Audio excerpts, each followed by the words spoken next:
In Taipei, President Lai's remarks were careful but resolute. He vowed to maintain peace through strength, echoing the language of deterrence favoured by his predecessor, Tsai Ing-wen. But Lai's challenge is even greater. He leads a generation that has grown up seeing itself as Taiwanese, not Chinese, while facing an adversary that views such identity as secessionist. His government's new air defence system, integrating advanced radar, anti-air missile networks, and electronic countermeasures, is meant to reassure Taiwan's citizens that the island will not be caught off guard. Beijing, however, views it differently.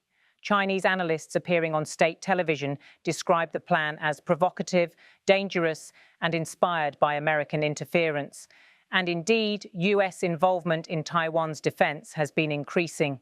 Washington recently approved another arms sale to Taipei, including Patriot missile upgrades and counter-drone systems, a move Beijing condemned as a violation of its sovereignty.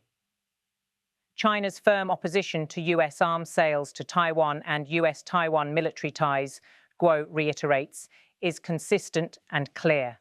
For China, this consistency is part of its diplomatic playbook. Respond strongly, repeat the One China line, and project readiness for confrontation while keeping the door open to dialogue, but only on its terms. What's new, however, is the tone of urgency. Beijing's message is no longer just about sovereignty. It's about preventing what it now calls external manipulation. Officials accuse the US of emboldening Taipei to test the red lines. In Washington, meanwhile, lawmakers frame arms sales as a necessary deterrent against Chinese aggression. As the cameras in the briefing room continue to click, Guo Jiakun turns briefly to another question, one seemingly unrelated but symbolically linked. Asked about US restrictions on Chinese airlines flying over Russian airspace, he responds sharply, "The US's restrictions on Chinese airline operations are detrimental to personnel exchanges between the two countries.